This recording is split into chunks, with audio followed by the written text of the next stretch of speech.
Jesus had several disciples, but there were 12 that he separated unto himself, and he called them apostles. These ones were the closest to him. They ate with him, they gisted with him, they joked with him, they sat under his teaching, they fellowshiped with him, they prayed with him. You know, that is human nature. They knew, they understand, they knew his vulnerabilities. In order for Jesus to choose this, he went to pray.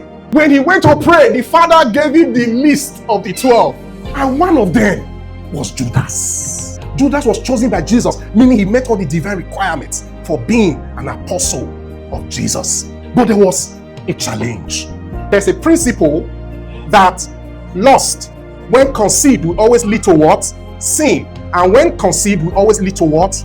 Death. It's a spiritual law, and it's still valid. Every man is susceptible to temptation. But you see, whatever Satan uses to tempt a man has to be something that has to do with his lust and enticement. If you have never gambled all your life, Satan can never use 2 odds to tempt you, because some of you are even hearing 2 odds for the first time. You can't see in your dream Manchester 2 odds.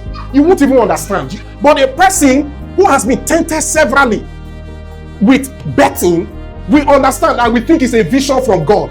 So the person will take house rent and stake it.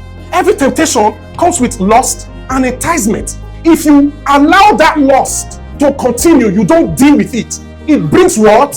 Sin. And that sin, when it is finished, will eventually bring what? Death. This is the equation.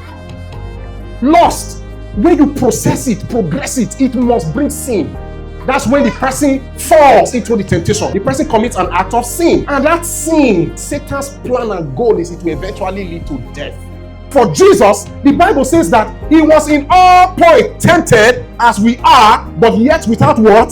Sin. It means Jesus' soul never crossed here.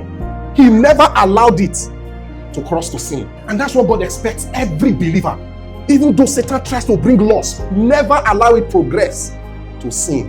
Because once it progresses to sin, this equation will have to be completed.